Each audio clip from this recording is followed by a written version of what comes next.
Kannur assembly നിയോജക മണ്ഡലത്തിൽ March 1 മുതൽ 5 വരെ ദിവസങ്ങളിൽ 60 കോടിയുടെ 25 വികസന പ്രവർത്തികളുടെ ഉദ്ഘാടനം നടക്കുമെന്ന് സ്ഥലം എംഎൽഎ മന്ത്രി രാമചന്ദ്രൻ കടന്നപ്പള്ളി വാർത്താ സമ്മേളനത്തിൽ അറിയിച്ചു. നാളെ താഴെചൊവ്വ ബണ്ടുപാലം, കൈറ്റ് ജില്ലാ സെന്റർ, മുണ്ടേരി ഇക്കോ ടൂറിസം എന്നിവയുടെ ഉദ്ഘാടനം നിർവഹിക്കുമെന്ന് മന്ത്രി കണ്ണൂരിൽ വിളിച്ചു ചേർത്ത വാർത്താ സമ്മേളനത്തിൽ പറഞ്ഞു. കണ്ണൂരിൻ്റെ ഗതാഗതക്കുരുക്കിന് പരിഹാരം കണ്ടെത്തുന്നതിന് നിർദ്ദേശിക്കപ്പെട്ട പ്രവൃത്തികളായ സിറ്റി റോഡ് ഇംപ്രൂവ്മെൻറ്റ് പദ്ധതിയുടെ ഒന്നാം ഘട്ടം ടൗണിലെ 3 റോഡുകളുടെ പ്രവൃത്തി ആരംഭം മാർച്ച് 2 രാവിലെ 9:30 മണിക്ക്. താഴെചൊവ്വ ബണ്ട് പാലത്തിൻ്റെ ഉദ്ഘാടനം മാർച്ച് 1 രാവിലെ 9:30 ബണ്ട് പാലത്തിന് സമീപം വെച്ചും നടാൽ അയ്യാരകത്ത് പാലത്തിൻ്റെ നിർമ്മാണോദ്ഘാടനം മാർച്ച് 6 വൈകുന്നേരം 4 മണിക്കും 5 മണിക്കും പൊതുമരാമത്ത് വകുപ്പ് മന്ത്രി ശ്രീ മുഹമ്മദ് റിയാസ് നിർവഹിക്കും. പക്ഷികളുടെ കേന്ദ്രമായ മുണ്ടേരി കടവ് ഇക്കോ ടൂറിസം പദ്ധതിയുടെ ഒന്നാം ഘട്ടം മാർച്ച് 1 വൈകുന്നേരം 6 മണിക്ക് പൊതുജനങ്ങൾക്ക് തുറന്നു കൊടുക്കും.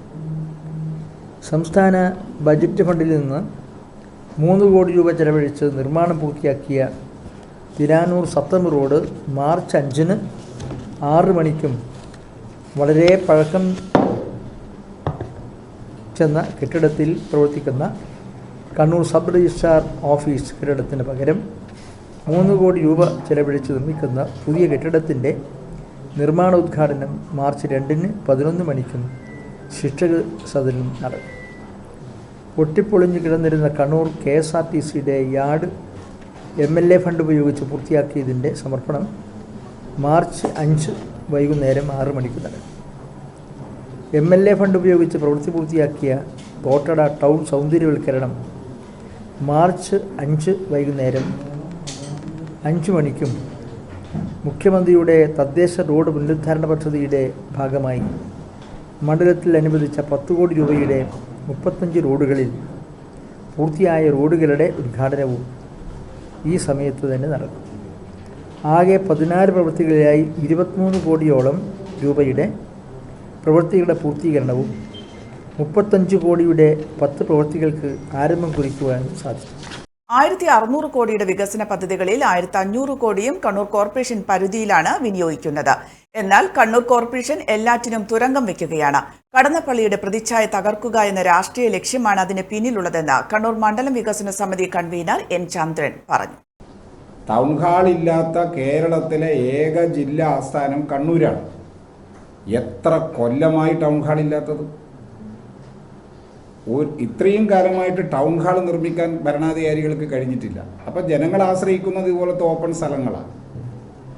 അപ്പം അതിൻ്റെ എല്ലാം ഭാഗമായി പദ്ധതി സമർപ്പിച്ചു. ഏതാണ്ട് 1 കോടി രൂപയോളം ചെലവിലാണ് പദ്ധതി സമർപ്പിച്ചത്. ആ പദ്ധതി നടപ്പിലാക്കുന്നത് റവന്യൂവിൻ്റെ സ്ഥലത്താണ്, കോർപ്പറേഷൻ്റെ സ്ഥലത്തല്ല, റവന്യൂവിൻ്റെ സ്ഥലത്താണ്. ആ പദ്ധതിക്ക് എല്ലാ തലത്തിലും സാങ്കേതികവും ഭരണപരമായ അനുമതി ലഭിച്ചിട്ടാണ് പദ്ധതി ആരംഭിച്ചത്. അങ്ങനെ പദ്ധതി ആരംഭിച്ചപ്പോൾ ഇപ്പോൾ സ്റ്റോപ്പ് മെമ്മ കോർപ്പറേഷൻ കൊടുത്തിരിക്കുകയാണ്. സ്റ്റോപ്പ് മെമ്മ അതിൽ കോർപ്പറേഷൻ പറയുന്നത് കോർപ്പറേഷൻ പരിധിയിൽ ആരുടെ സ്ഥലത്താണെങ്കിലും ഇതുപോലെ കാര്യങ്ങൾ ചെയ്യുമ്പോൾ ഒരു മുൻകൂർ അനുമതി വാങ്ങിക്കേണ്ടതുണ്ട്. അത് വാങ്ങിച്ചിട്ടില്ല എന്നാണ്. അത് വാങ്ങിക്കേണ്ടത് PWD വകുപ്പാണ്. PWD ആണ് ഇത് നടപ്പിലാക്കുന്നത്. അപ്പോൾ ഇത് കിട്ടിയ ഉടനെ അവരോട് പറയുന്നത് ഇതിൻ്റെ അകത്ത് നമ്പറൊന്നും വേണ്ടതില്ല, കാരണം ഓപ്പൺ ആയിട്ടുള്ള ഒരു ഷീറ്റിട്ട കാര്യം മാത്രമാണ്. ഒരു മുറികളോ കാര്യങ്ങളോ ഒന്നും അതിൻ്റെ അകത്തില്ല. അതുകൊണ്ട് നമ്പറിൻ്റെ ആവശ്യമില്ലല്ലോ എന്നുള്ളത് കൊണ്ടാണ് കൊടുക്കാതിരുന്നത്. എങ്കിലും സ്റ്റോപ്പ് മെമ്മോ കിട്ടിയ ഉടനെ അവർ അനുമതിക്ക് വേണ്ടി ഇങ്ങനെ നിർമ്മാണം ആരംഭിച്ചിട്ടുണ്ട് എന്ന് പറഞ്ഞിട്ട് കോർപ്പറേഷന് കത്ത് നൽകിയിട്ടുണ്ടായി. അത് നൽകിയിട്ട് ഇപ്പോൾ ദിവസങ്ങളായി. എന്നിട്ടും അനുമതി നൽകാതിരിക്കുകയാണ് കോർപ്പറേഷൻ ചെയ്യുന്നത്.